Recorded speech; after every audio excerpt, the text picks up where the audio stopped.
Hello guys, this is Yara here, and today I'm gonna be doing a tier list for the upcoming YCS that's gonna be in a couple of days. I personally will not be competing because I have to work, but these are gonna be what I think are gonna be the top decks of that tournament. So without further ado, before we begin, don't forget to hit the like and subscribe button. But now, let's get started. So before we begin, I want to tell you that these are all decks that I know what they can do. I know what their strengths are. I know what their weaknesses are. So I didn't put decks here that I don't know what they do. So unlike other Yugi tubers that they have like 30 decks here and some of them they don't even know what they can do, I just put decks here that I know what they can do so that I can talk about what their strengths are or their weaknesses. So if you ask me where Code Talkers is on the list, I won't be able to tell you since I don't know what they do, so I'm not gonna put them on this list. So yeah, so these are decks that I know what they can do. So right off the back, you guys know how much I love Cyber Dragons. This is the deck that made me fall in love with Yu-Gi-Oh. But until we get the structure deck, but even with the structure deck, I don't think they're gonna be meta like tier one. So we're gonna put them at Rogue. If it was biased, I would put them at tier S. But since I want to help you guys to know what the best decks are gonna be. I must say it's Rogue. I don't. I think a lot of people are gonna play it, but I don't think they're gonna top or anything. So, uh, and then Sky Strikers. So Sky Strikers, I it got a lot of popularity. As a matter of fact, my most viewed video with Rudy has over 8,000 views, and it's a Sky Striker deck profile. People love their waifus, right? But do I think Engage is enough to get them to the top? I think it did bump up a couple of tiers, so but I don't think they're tier S at the moment. So I'm gonna put them in tier A. The tier A is basically decks that I wouldn't be surprised if they win the tournament. Right? If you tell me Sky Strikers win the tournament, I'm not gonna be surprised, right? But I don't think they're the best decks at that tournament. So, yeah, Sky Strikers. The fact that they're able to resolve engage twice per turn now and grab two more cards plus two cards they actually wanted. It's insane, right? Sky Strikers with engage and Sky Strikers without engage are two different decks. So I'm gonna put it in tier A over here. And Spirals, I know I made a combo video with Spirals, but that was more like my own personal project. But yeah, it's big bad. With this deck, you don't even have to worry about hand traps. The worst enemy of this deck is itself. It loses to itself. It breaks most of the time, but it's fun for sure. So, but it's bad. It's so bad. Then we have Invoke Dogmatica Shaddoll, basically. So I'm gonna put this over here at tier S. I think this want to be a powerhouse going into this tournament, and the fact being is that it didn't get touched at all on the ban list, and it has an excellent going first and going second game. Like for example, when you go first, you put Mekaba, and then you set up Winda, right? So have fun going up against a Mikaba plus a Winda, right? And then going second, they have stuff like El Shaddai Fusion, and they have stuff like Super Poly, right? So they're good at going first or going second. And Alistair has done Alistair things for years now, and I think it's only gotten better, and it doesn't get touched. I think Konami loves this deck, and that's why they haven't touched it for one reason or another. But I still think it's a powerhouse going forward. So yeah, that's the first deck that we're gonna put over here at tier S. And then heroes, we're gonna put it a rogue. The fact that Nibiru is getting more popularity in today's meta doesn't help it at all because it instantly dies to Nibiru. Going first or going second, because usually when they want to OTK you, they have to go above 5 summons. So yeah, Nibiru doesn't help at all that being in the format nowadays. So yeah, heroes, rogue. Until they get a monster negate, I don't think they're gonna pass this rogue category. So monster negate pre 5 summons. So then we're gonna have Prankits. Prankits is one of those decks that before the ban list dropped was getting first place left and right because it's a one card starter that sure it loses to stuff like Ash or Meister and stuff like that, but the ability to run fusion like polymerization or their own fusion spell helps them out a lot, extend through an Ash or a Meister. So But the reason why it's not a tier S is because Bell is getting a lot of popularity nowadays. Like it's almost a 3 of on the main on every single deck, and Bell kills this deck, right? You Bell the Do, you Bell the Bow Wow, and they kind of cry. So that's why I don't think it's an S, but I do think it's a powerhouse still, right? Because it didn't get touched at all on the ban list. Um, and if this wins the upcoming YCS, I wouldn't be surprised. I just would not be surprised. It's consistent. It can run like close to 18, 17 hand traps. It's insane, honestly. And then Salamangreat. Salamangreat got a huge boost with Mirage Stalio coming back because now they can set up Dweller or Bakushka pretty easily, and so it makes their going first turn even better, right? Like their main goal is not to die when they're going first. They want to set up a Roar and a Rage and like some sort of like Dweller or Bakushka so that they don't die, and then when it comes back to their turn, they OTK you with access code. So, but is it enough to put them at S? No, I don't think so, but I do think it's tier A now. Even before Mirage Stalio came back, like it was already seeing some success. Like it got first place at some big event, and now with Mirage Stalio back on the list, it's honestly insane. And the fact that this shuffles too, it's pretty insane. So, yeah, I do think this is tier A. So I don't think it's tier S, but if this wins the whole thing, I honestly wouldn't be surprised, right? And then we have Subterror or Guru Control. This is like all the versions of it with Dragoon or without Dragoon. I think it's gonna be on Hidden Potential right here. Even before the ban list dropped, like Guru Control is one of those decks like Altergeist right here. I'm gonna put them in the same right here where people forget about them and they just randomly get first place at some event. It's because they haven't gotten touched, right?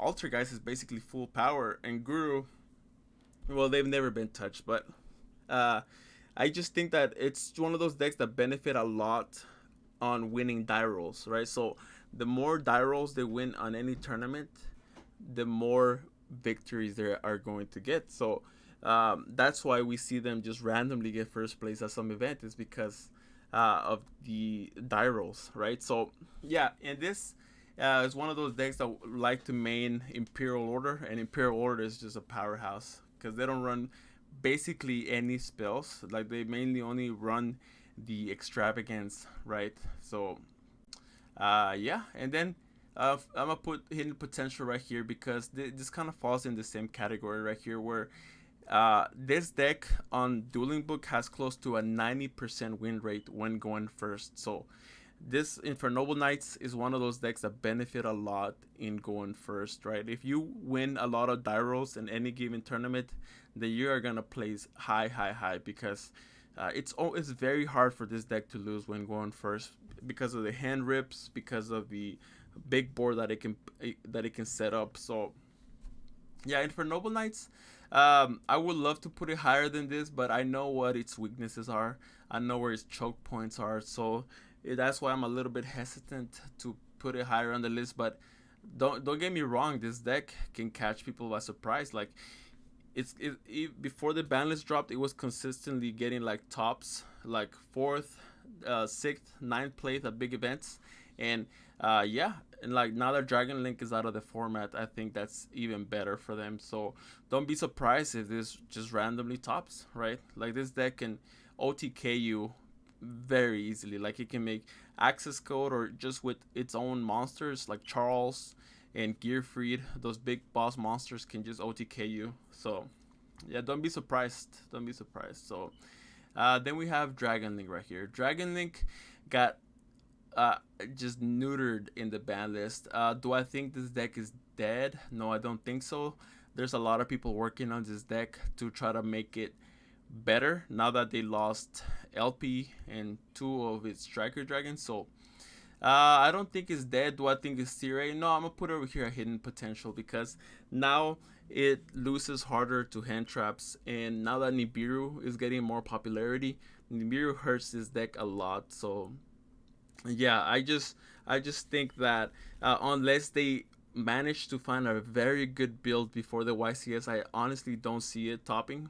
So Yeah, it got heavily hit on the ban list. So yeah, I feel bad for them, but yeah, they were just topping left and right. So yeah, hidden potential. I put a hidden potential because the dragons have a lot of resources, right? Dragons have a huge fan base, and Konami has given them over the years a lot of support. So I know there's forums and groups that are consistently working on this deck and trying to make it better. So don't be surprised. Like I'm putting it here hidden potential. Don't be surprised if it tops. So uh, all right, and so we're gonna put over here Eldritch. Eldritch, unfortunately, I'm gonna put it over here at Rogue. Eldritch hasn't been doing much, honestly. Hasn't topped like pretty much at all at any big events like pre-ban list, and now I honestly don't think it's gonna do anything different. The fact that almost every side deck has like three lightning storms and three twin twisters hurts this deck a lot, honestly. And yeah, there's a lot of variants of Eldritch that I've seen. I've seen Zombie Eldritch that I personally play myself, like on Dueling Book, and there's the Dragoon Eldritch. So there's a lot of variants, but do I think it's gonna top? No, I don't think so. Like Eldritch, it's not the same as in the OCG because over here we are more of a combo oriented format. So over there in the OCG, they're more about like control. So that's why I'm gonna put Dragoon decks that just rely about making Dragoon and setting a bunch of back row over here in Rogue as well. I don't see them topping.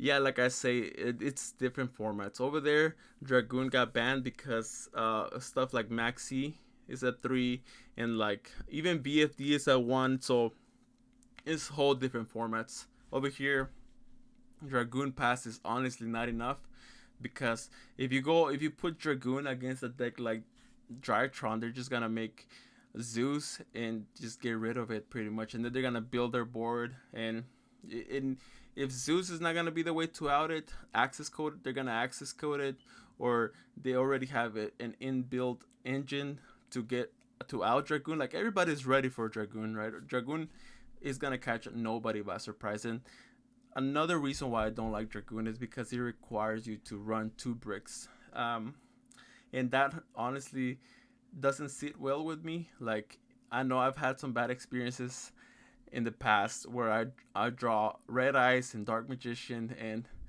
in a long tourney, it's honestly not gonna cut it. Like you can't be breaking like that. So like this is decks that just rely on like turboing out Dragoon. So I think it's gonna be Rogue category. I think they're gonna be like stuck in the middle. They're not gonna lose in the first couple of rounds, but then they just kind of fizzle out once it gets to the top. So then we're gonna put Virtual World right here. Virtual World, we're gonna put it on tier S right here. Virtual World, I used to play this all the time pre-ban list, and the only decks that I would lose against would be Dragon Link. And now that Dragon Link is no longer in the format, I have a way better time now. Uh, a lot of decks just simply cannot out, like Shenshen, Chuche, Crystal Wing Pass. Like that's a pretty scary board, and there are a couple of variants of Virtual World. Like there's variants that rely on making a lot of rank 3s. There are builds that rely on making a lot of rank 6s, right? So there are decks that rely on making Muddy Mud Dragon and the fusion monsters. So this deck has a huge toolbox, and it's only gonna get better as the time progresses. But even for this upcoming YCS, I honestly think this is a huge powerhouse in this tournament. So don't be surprised if this just takes the whole thing. So you gotta watch out. You gotta have a way to be able to out Shenshen, to be able to get around Chuche, right? Like I always believe that the best decks have different layers of protection, right? So like this has Shenshen and Chuche, that's back row and main deck protection, and they can also run like 8 to 10 hand traps depending. So they can also run hand traps. So yeah, this deck has a couple of layers of protection that make it a great deck. So yeah, and I play this all the time on Dueling Book.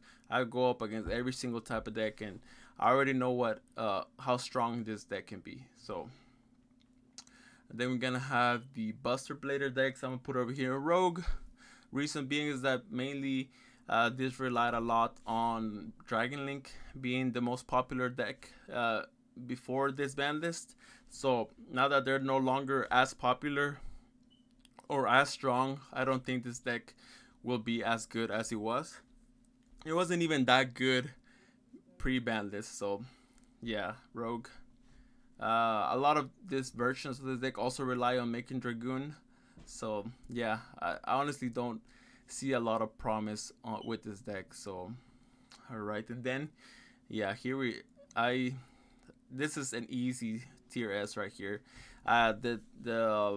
The tournament that we hosted, the 16-person tournament that we hosted, Tri Brigade won the whole thing, and I wasn't even surprised the whole time. I was like, yeah, I'm pretty sure Tri Brigade is gonna take it because it has a pretty good matchup against every deck. And like I said, it has different layers of protection. It runs close to 20 hand traps on the main deck. And not only that, but it has back row protection with the Revolt plus in Appaloosa, right? So it has main monster, it has traps, it has hand traps, so it has a triple layer of protection that it just makes it such a powerhouse. Like this deck is just one of those that really don't like going up against online because I already know the amount of hand traps they can run. I already know Revolt is one hell of a trap card, and you may be like, oh yeah, you can just bell the Revolt. Well, yeah, try belling the Revolt with an Appaloosa on the field, right? So yeah, this deck has and the ability to have so many combos. Like I've seen like DB Grinder, he says that he has an Excel sheet with like all the different combos that it's like a bunch of pages of combos that you can do with Tri Brigade. Like this deck rewards those players that really want to invest the time into learning everything that you can do with the deck. So it's a powerhouse, honestly. So and I think this is the preferred deck to win the whole thing. So let's see, we'll put it something like this. So yeah, I think this is the preferred deck to winning the whole thing. So if you were to ask me to put money on what I think the deck that's gonna win the whole thing is, I think it's gonna be Tri Brigade, honestly. So then we're gonna go over here with Drytron. So Drytron over here, tier S. It got a lot more consistent now that Diviner and Mu Beta are out, and the ability to have an pretty much like its own gamma with the orange, so they can play around Nibiru and Ash with the orange. So yeah, this deck is just insane. Honestly, going first or going second, it's a terror. Like the ability to extend through hand traps, the ability to play through almost any scenario. The only bad thing with this deck, of course, is that a lot of people are scared of this deck. Like, I don't know why people are not afraid of Tri Brigade, but a lot of people are preparing more for Drytron. So people have their Meisters, they have their Drolls, they have their Psycho Readers, they have everything to combat this deck. So yeah, like that's the only thing that's hurting this deck. That this is like the main target because people really don't want to face a Herald that has like 5-6 negates and can stop special summons, right? That's why it has like such a huge target in its back. But yeah, it's just honestly a powerhouse, and I wouldn't be surprised if it just takes the whole thing. Honestly, like this is one of those decks also that rewards those players that want to invest the time into learning what things they should bait out. Like if the opponent has an Ash, then should they start with Zeta? Should they start with Alpha? Should they start with Diviner?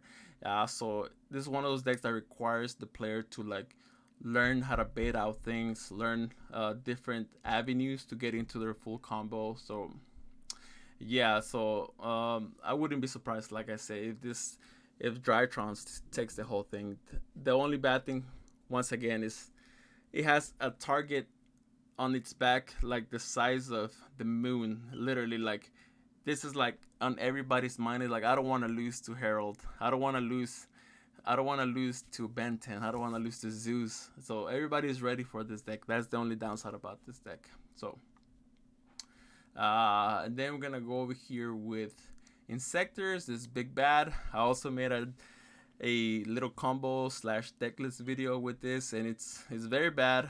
Don't it if you are able to pull off the combo, you are like 75% of the way, because that's the hardest part about this deck, is like successfully pulling off the combo. It loses to every single hand trap in the game. So don't play this deck if you want to compete. Play this deck with your friends or something like that. So, and Konami has been promising us support for years now. And where is the Insector spell card that you guys promised us about? Konami, I need somebody from Konami to tell me what's happening. But yeah, let's go with adding Nister. Adding Nister, we're gonna put it over here at tier A. I wouldn't be surprised if they win the whole thing either. This deck is kind of like a Prank Kids, where a lot of people don't know what they do. Prank Kids, a lot of people know more what they do now, but at first they didn't know what they did, so people are just losing against Prank Kids. But adding Nister's in the same boat now, where people really don't know what to do against it. So yeah, I mean, it can put 8 towers going first. So if you don't have a Kaiju or something higher than 4,000 to beat over it, then you're gonna have a very big bad time. So a very bad time. So yeah, adding Nisters can pretty much almost any monster is like full combo into access code with the with transcode. So yeah, this deck can just OTK you like this. All three of these decks basically want to do the same thing, where they just kind of, when they're going first, they want to set up a board just to stop you, and then they'll OTK you the following turn. So yeah, all three of these decks run access code. So yeah, you just gotta be prepared for it. So I may suggest at least playing this deck a couple of times on Dueling Book, just to get a sense of what it does, because if you don't know what it does, it's gonna catch you by surprise. You're just gonna lose a match that you shouldn't. But yeah, adding Nisters is pretty good. They run close to 20 hand traps as well. That's another reason why they're pretty good. So if you're not ready for this deck, it's just gonna catch you by surprise and OTK you. So yeah, adding Nisters. So now we're gonna go with Dinos, and Dinos, I'm gonna put it over here at Hidden Potential. I do think that he got a huge hit with Misk going to 1. It like lowers the consistency of the deck. I know that they are finding ways to recycle the Misk from the banish zone, but it's not as good as, like, you kind of want to have it in your hand on your opening hand, right? You want to have Misk, and that's where it hurts, where you're not gonna be opening OV Misk as often anymore, right? And that's the part that hurts about it. And even pre-ban list, it wasn't getting first place. It was, if anything, getting like second place or like lower places, but it was almost never getting first place at big tournaments. So now that Scrap Raptor came out, they have a stronger going first board. I've seen what it can do and the kind of boards that it can put out. But yeah, unless people find a way to really master what combos they want to go with this version of Dinos, then I honestly don't think it's gonna win the YCS. But it might prove me wrong. That's why I'm putting it over here, a Hidden Potential, because maybe there's like a group somewhere in the United States, like testing out every single combo with Dinos and getting on some pretty big boards. So yeah, maybe it might prove me wrong. So yeah, this is overall my tier list right here about what I think is gonna be the top decks on the upcoming YCS. That's gonna be in a couple of days, and later on I'm gonna make like a recap, like in a week from now. So we'll be able to know who won the YCS, whether this list was correct or not, and I want to know what you guys think are gonna be the top decks in this YCS, the upcoming YCS. I want you to put it on the comments below. But as always, this was Yara here. Don't forget to hit that like and subscribe button. But I'll catch you next time. Enjoy.